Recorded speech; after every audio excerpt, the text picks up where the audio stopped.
അപ്പം നമ്മുടെ ഈ മുന്നേടെ ഈ സന്തോഷത്തിൻ്റെ പിറകിൽ ഒരു സംഭവം ഉണ്ട് കേട്ടോ. അതെന്താണെന്നതേ ഞാൻ കാണിച്ചു തരാം. അത് കഴിച്ചിട്ടുള്ളൊരു സന്തോഷമുണ്ട് ഈ കാണുന്നത്. വേറെ ഒന്നല്ല, ഇവനാട്ടോ ആ ഐറ്റം എന്ന് പറയുന്നത്. ഇതൊരു സ്നാക്കാണ്, സൂപ്പർ സ്നാക്കാണ്.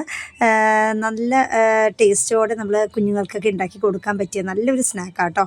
ഇതിനൊന്നും വേണ്ട, ഒരിത്തിരി ഗോതമ്പ് പൊടി, ശർക്കര, പിന്നെ ഉപ്പ്, നമ്മുടെ പഴമാട്ടോ ഹൈലൈറ്റ്. പുളിയുള്ള പഴമാണെങ്കിൽ ഏറ്റവും ബെസ്റ്റാണ്, അതാണ് ഹൈലൈറ്റ് ആയിട്ട് നിൽക്കുന്നത്. അപ്പോൾ എന്തായാലും ഇവനെ കഴിച്ചിട്ടുള്ള അംഗം ഉണ്ടാക്കാവുന്നത് 2 പേർക്ക് ഇഷ്ടമായി. ആദ്യമായിട്ട് ഒരു 2 പേര് ഇതിങ്ങനെ കഴിക്കുന്നത്. പണ്ട് ഞങ്ങളുടെ അമ്മ എനിക്കും എൻ്റെ ചേട്ടനും ഉണ്ടാക്കി തരുന്ന ഒരു സ്നാക്കായിരുന്നു കേട്ടോ ഇത്. അത് ഞാൻ യുവന്മാർക്ക് ഇന്നങ്ങനെ ഉണ്ടാക്കി കൊടുത്തു എന്നേ ഉള്ളൂ കേട്ടോ. അപ്പോൾ ഇത് ഉണ്ടാക്കുന്ന വിധം എന്ന് പറഞ്ഞാൽ നമ്മുടെ ചട്ടിയിലേക്ക് വെളിച്ചെണ്ണ തൂക്കാം കേട്ടോ. എന്നിട്ട് ഇതിങ്ങനെ വെച്ചതിന് ശേഷം എന്നാൽ ഇങ്ങനെ തിക്കായിട്ടുള്ള കൺസിസ്റ്റൻസിയിലാട്ടോ നമ്മളിങ്ങനെ കുഴച്ചെടുക്കുന്നത്. അപ്പോൾ ഇങ്ങനെ പരത്താൻ പറ്റത്തില്ല. അപ്പോൾ പരത്താനായിട്ട് നമ്മൾ എന്ത് ചെയ്യും, വെള്ളം ഉണ്ടല്ലോ, വെള്ളം തൊട്ടിട്ട് ഇങ്ങനെ പരത്തി നമ്മുടെ കൈ കൊണ്ട് ഇങ്ങനെ പരത്തി എടുക്കും കേട്ടോ. അതാണ് അതിൻ്റെ കൈയുടെ ഒരു ഷേപ്പൊക്കെ അതിന് വരുന്നത്. നല്ല ടേസ്റ്റാണ് കേട്ടോ. അപ്പോൾ മുന്നേക്ക് ടേസ്റ്റ് ചെയ്യാൻ കൊടുക്കാൻ നല്ല ചൂടുണ്ട് കേട്ടോ. അതാണ് ഈ സ്പൂൺ കൊണ്ടൊക്കെ അഭ്യാസം കാണിക്കുന്നത്. ഇതാണ് നമ്മുടെ മീൻ്റെ ഇറച്ചി.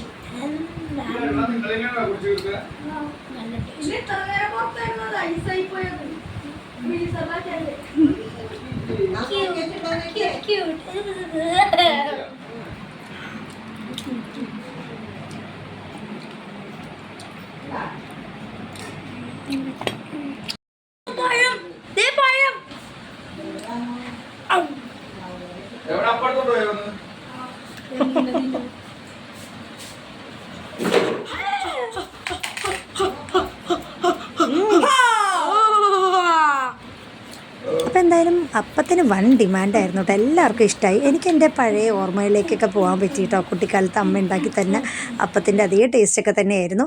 അപ്പോൾ എന്തായാലും എല്ലാവരും ഒന്ന് ട്രൈ ചെയ്ത് നോക്കുക. അപ്പോൾ എല്ലാവരും വീഡിയോ ഇഷ്ടമായ ബി വിത്ത് AT.